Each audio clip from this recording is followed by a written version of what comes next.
দর্শক, একটি ভয়ঙ্কর খবর বা তথ্য। বাংলাদেশ এবং ভারত মিলে একটি কিডনি চক্র ধরা পড়েছে।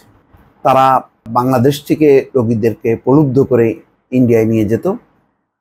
তাদেরকে দেওয়া হতো 4 থেকে 5 লাখ টাকা।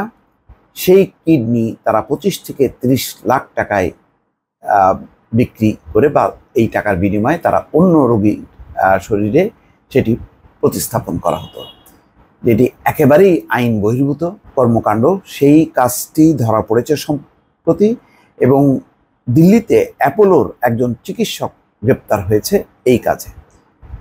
খবর হচ্ছে, বাংলাদেশ ভারত অবৈধ কিডনি প্রতিস্থাপন চক্র, দিল্লিতে অ্যাপোলোর চিকিৎসক গ্রেপ্তার। এটা ইন্ডিয়ান এক্সপ্রেস এই রিপোর্টটি প্রকাশ করেছে।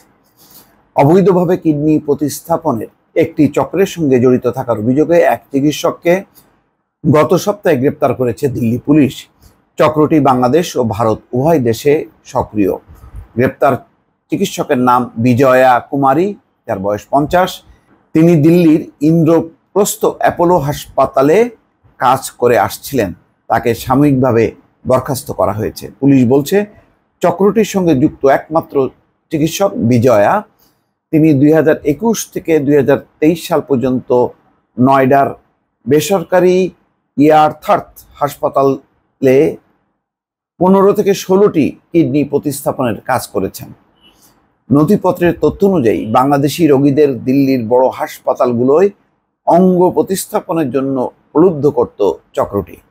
চক্রের দালাল চিকিৎসক বিজয়া ও অন্য সহযোগীরা জড়িত আছেন।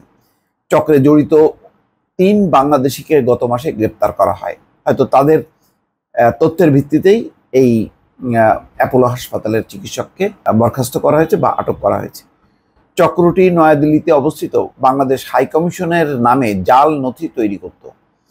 ভারতীয় আইনের বাধ্যবাধকতা মানতে এসব নথিতে দেখানো হতো অঙ্গদাতা ও প্রাপকের মধ্যে আত্মীয়তার সম্পর্ক আছে। এসব জাল নথিও পুলিশ জব্দ করেছে বলে সূত্র জানায়। সূত্র আরও বলছে, বিজয় একজন জ্যেষ্ঠ কনসালটেন্ট। তিনি একজন কিডনি প্রতিস্থাপন সার্জন। তিনি প্রায় 15 বছর আগে কনিষ্ঠ চিকিৎসক হিসেবে অ্যাপোলো হাসপাতালে যোগ দেন। তিনি হাসপাতালের বেতন ভিত্তিক চিকিৎসক ছিলেন না। প্রতি চিকিৎসা সেবায় বিনিময়ে তিনি ফি পেতেন। ইয়াথার্থ হাসপাতালের অতিরিক্ত চিকিৎসা তত্ত্বাবধায়ক সুনীল বালিয়ান বলেন, বিজয়া হাসপাতালটিতে ভিজিটিং কনসালটেন্ট হিসেবে কাজ করে আসছিলেন। তিনি তার আনা রোগীদের অঙ্গ প্রতিস্থাপন করতেন। ইয়াথার্থের কোনো রোগীর চিকিৎসার দায়িত্ব তাকে দেওয়া হয়নি। তিনি গত 3 মাসে একটি অস্ত্রোপচার করেছেন। IAH এর এক মুখপাত্র বলেন, পুলিশি পদক্ষেপের পরিপ্রেক্ষিতে বিজয়াকে সাময়িক বরখাস্ত করা হয়েছে। তদন্তের অংশ হিসাবে IAH এর কাছে পুলিশের অপরাধ বিভাগ কিছু তথ্য চেয়েছিল। এই তথ্য ইতিমধ্যে দেওয়া হয়েছে। IAH এর মুখপাত্র আরও বলেন, অন্য হাসপাতালে করা কাজের ব্যাপারে তদন্তের পরিপ্রেক্ষিতে এই চিকিৎসকের বিরুদ্ধে ব্যবস্থা নেওয়া হয়েছে। তার এসব কাজের সঙ্গে IAH এর কোনো সম্পর্ক নেই।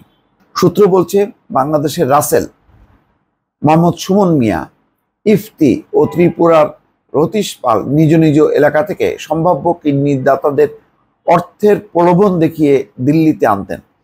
দাতারা 4 থেকে 5 লাখ রুপির বিনিময়ে কিডনি দিতেন। আর গ্রহীতার কাছ থেকে 25 থেকে 30 লাখ রুপি আদায় করত চক্রটি। ইফতি ছাড়া অন্য আসামিদের গ্রেফতার করা হয়েছে। দর্শক, চিন্তা করেন কত ভয়ঙ্কর বিষয় যে চক্রটি এখন ধরা পড়ল এবং ইতিমধ্যে একজন সিনিয়র কনসালটেন্ট বরখাস্ত হয়েছে এবং হয়তো তাকে গ্রেপ্তার করা হবে।